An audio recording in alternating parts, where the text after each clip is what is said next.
এই টেবিলে এনেছেন সংবিধানের রাষ্ট্র পরিচালনার মূলনীতি হিসাবে সাম্য, মানবিক মর্যাদা, সামাজিক সুবিচার, গণতন্ত্র এবং ধর্মীয় স্বাধীনতা সম্প্রীতি উল্লেখিত।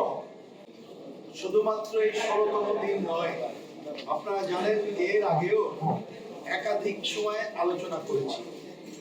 আমাদের বিবেচনায় আজকের দিনটি অন্যতম গুরুত্বপূর্ণ এবং আমি একটু ছোট্ট ভূমিকা দিতে বাধ্য হচ্ছি আপনাদের মনে করা এবং যারা শুনছেন তাদের জন্য।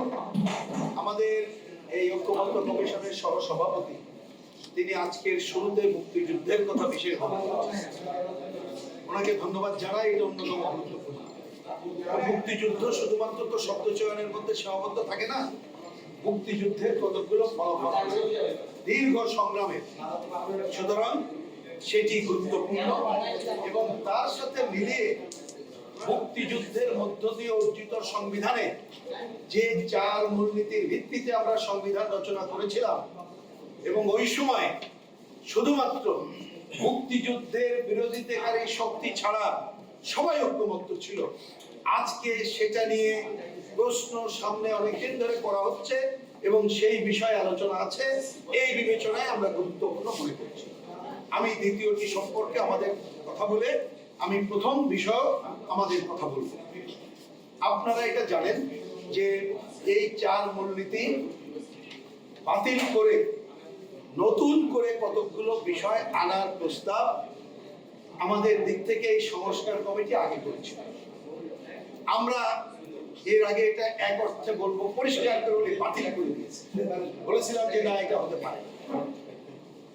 যে প্রস্তাবটা ওনারা করেছিলেন সেটা কি, একটা হচ্ছে এই যে স্বাধীনতার যে ঘোষণা, তার মধ্যে সাম্য, মানবিক মর্যাদা, সামাজিক সুবিচার এবং বহুত্ববাদ মনে আছে আপনার, সেটা ওনারা বহুত্ববাদ গ্রহণ করা হয় নাই, যার জন্য ওনারা আর আনে নাই।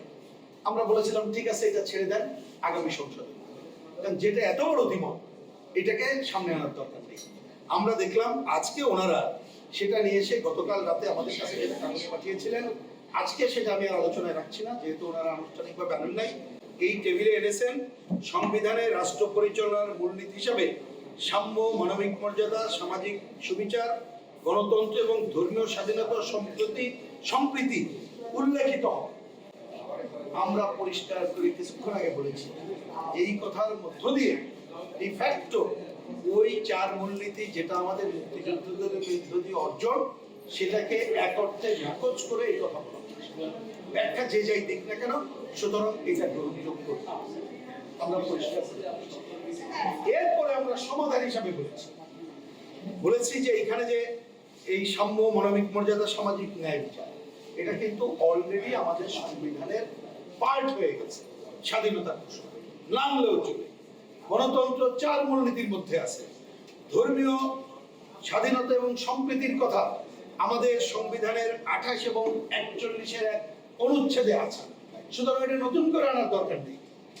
তারপর আমরা বলেছি যদি এটা সুনির্দিষ্ট করতে চান আমরা আপত্তি করব না, তবে লেখা হতে হবে এইভাবে, সংবিধানে রাষ্ট্র পরিচালনার 4 মূলনীতির সাথে সাম্য, মানবিক মর্যাদা, সামাজিক সুবিচার, গণতন্ত্রের দরকার নেই, 4 মূলনীতিতে গণতন্ত্র আছে এবং ধর্মীয় স্বাধীনতা ও সম্প্রীতি উল্লেখিত।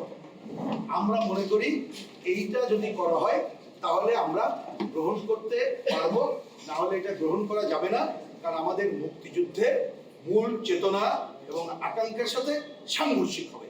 এটা পরিষ্কার করে বলেছি আমরা এবং বলেছি এই ব্যাপারে কোনো ধরনের জোরাজুরি, মেজরিটি মাইনরিটিতে কোনো সিদ্ধান্ত আমরা গ্রহণ করব না। প্রয়োজনে এটাকে অফ রাখতে হবে, জাতীয় সংসদের কাছে এটা দিতে হবে। এইটা হচ্ছে বাংলাদেশের কমিউনিস্ট পার্টির পক্ষ থেকে সুস্পষ্ট বক্তব্য। এবার প্রথম বিষয় সম্পর্কে অল্প একটু কথা বলি। আমরাও ব্যাপারে যেটা কংক্রিট বলেছি, প্রথম বিষয় আপনারা জানেন যে প্রধানমন্ত্রীর একাধিক পদে থাকার বিষয়। আমরা যেটা কংক্রিট বলেছি যে আমাদের প্রথমে দলগত অবস্থান বলেছি। দলগত অবস্থান হচ্ছে আমরা যদি ক্ষমতায় যাই তাহলে আমাদের এক ব্যক্তি দলীয় প্রধান এবং প্রধানমন্ত্রী হবেন, এটা আমাদের প্রতিষ্ঠান। তবে প্রধানমন্ত্রী সংসদীয় প্রধান, সংশোধনীয়তা হতে পারে। এটা হচ্ছে দলের প্রতিষ্ঠা। কিন্তু আমরা বলেছি আমাদের সংবিধানে এই ধরনের বাধ্যবাধকতা রাখা ঠিক না, কারণ এগুলো হচ্ছে একটা রাজনৈতিক কালচারের উপরে নির্ভর করে। এটা আমরা অবজারভেশন হিসেবে দিতে পারি। আমরা উদাহরণ বলেছি যে দেখেন এক্ষেত্রে অনেক রাজনৈতিক দল আছে, একসময় অনেকগুলো পদ তারা আপন করতেন, এখন অভিজ্ঞতা থেকে দেখবেন অনেক রাজনৈতিক দল, আমি আমাদের দলের কথা বলছি না, অনেক রাজনৈতিক দল কিন্তু নিজেই এখন ঠিক করেছে যে কেন্দ্রীয় নেতা থাকলে জেলা থাকবেন না বা একাধিক পদে থাকবেন না। এটা একটা সময়ের ব্যাপার। সুতরাং এটা অবজারভেশন হিসেবে রাখাটাই বেস্ট, কারণ কোন রাজনৈতিক দলের উপরে এটা চাপিয়ে দেওয়া যথাযথ হয় না, সেটা আমরা বলেছি।